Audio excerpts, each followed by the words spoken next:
833 43 43. È un numero che i veneti hanno imparato a conoscere molto bene, attivato dalla Regione per rispondere all'impatto della crisi economica con l'ondata di suicidi tra gli imprenditori. Il servizio inoltre oggi è profondamente cambiato, attivo 24 ore su 24, 7 giorni su 7, è rivolto a ogni emergenza e chi telefona può ottenere consulenza, supporto psicologico per superare le difficoltà.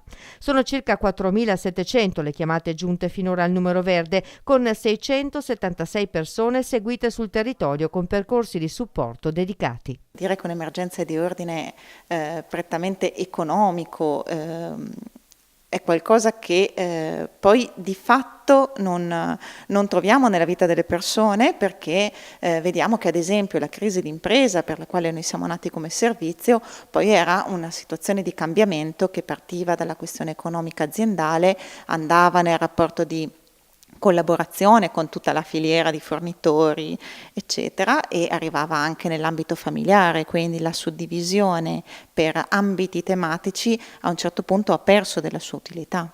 Adesso come siete strutturati e come potrebbe definire il vostro servizio?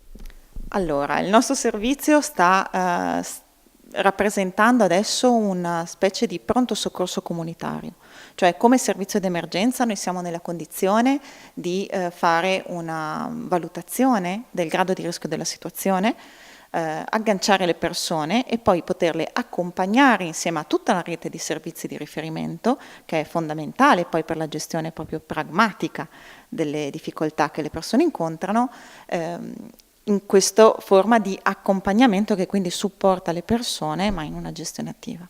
Quindi, quante chiamate ricevete?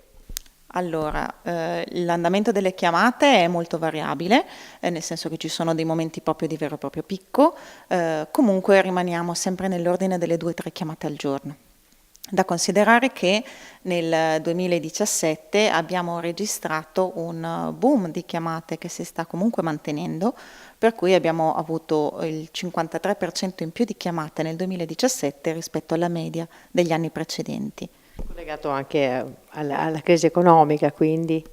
Collegato in parte alla crisi economica, in parte all'estensione che la Regione Veneto ha voluto fare del servizio anche rispetto a tutti i risparmiatori coinvolti dalla crisi delle banche popolari e che poi ha aperto lo spazio a tutti i cittadini che hanno scelto di iniziare a contattarci perché ci hanno visto come un servizio potenzialmente a loro disposizione. Ecco, un supporto che per chi non conosce il vostro servizio inizia, diciamo, dalla telefonata, ma poi si trasforma veramente in un accompagnamento della persona in sofferenza.